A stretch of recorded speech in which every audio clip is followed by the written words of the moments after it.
JEE mains 2025 का parabola का equation solve करते हैं।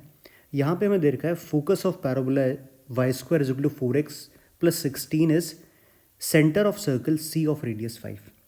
तो पहला काम तो ये है कि इस पैराबोला का हमें फोकस पता करना है। तो ये लिखा हुआ है y square is equal to 4 into x plus 4। वर्टेक्स इसका दिख रहा है मुझे -4,0। तो इसका ग्राफ अगर देखें तो कुछ इस तरह का इसका ग्राफ बन रहा हुआ है। ये जो वर्टेक्स है -4,0 और लेटेस्ट सेक्टम इसका दिख रहा है 4। तो 1 यूनिट आगे इसका फोकस होगा -3,0 पर। तो ये -3,0 सर्कल का सेंटर होने वाला है। तो सर्कल की इक्वेशन आ जाएगी x plus 3 square plus y square is equal to radius कितनी है 5, 25।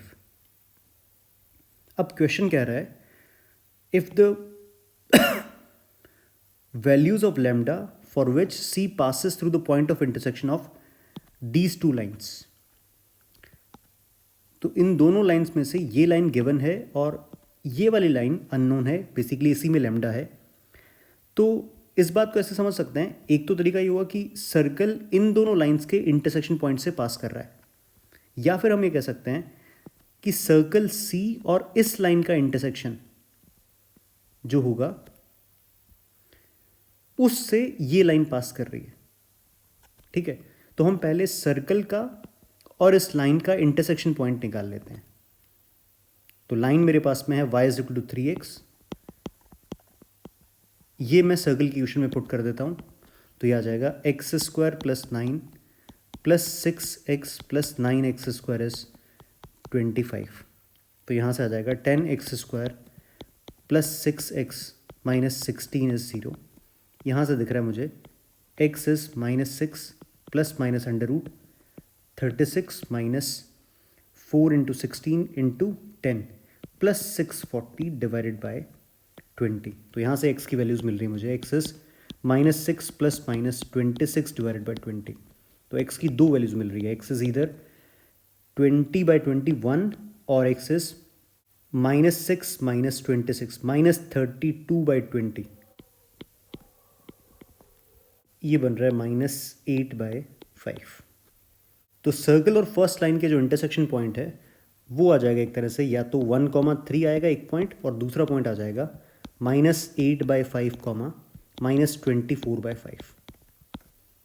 अब हो सकता है जो थर्ड लाइन है ये वाली line x plus lambda y is equal to 4 को 1,3 पॉइंट सेटिस्फाई कर दे। तो यहाँ से अगर मैंने पुट किया, लाइन है हमारी x plus lambda y is equal to 4। तो इसमें अगर एक बार मैं 1,3 पुट करता हूँ तो मेरे पास में आएगा 1 प्लस 3 लैम्डा इज 4। यहाँ से लैम्डा आ जाएगा 1। और दूसरा अगर ये पॉइंट उसको सेटिस्फाई करता है तो ये आ रहा है -8/5 -24 lambda by 5 is equal to 4। ये दिख रहा है मुझे -24 lambda by 5 is equal to 28/5। तो यहाँ से लैम्डा आ रहा है -7/6। लैम्डा की दो वैल्यूज़ हैं जो कि क्वेश्चन में भी मेंशन कर रखी हैं। जो ग्रेटर वैल्यू है वो लैम्डा 2 है। तो लैम्डा 2 कितना हुआ 1 और लैम्डा 1 कितना हुआ -7/6। हमसे पूछा है 12 लैम्डा 1, तो आ जाएगा -14 और प्लस 29 लैम्डा 2 प्लस 29, आंसर रहेगा 15। तो ये इस क्वेश्चन का आंसर है। डिसेंट क्वेश्चन था और हमने बिल्कुल समझदारी से पहले सर्कल का और लाइन का इंटरसेक्शन पॉइंट निकाल लिए। 2 पॉइंट्स आए तो उन दोनों पॉइंट से लैम्डा की जो सेकंड लाइन की इक्वेशन में पुट करके लैम्डा की 2 अलग अलग वैल्यूज़ आई और वहाँ से जो क्वेश्चन में पूछा था उसका आंसर बड़े आराम से आ जाएगा।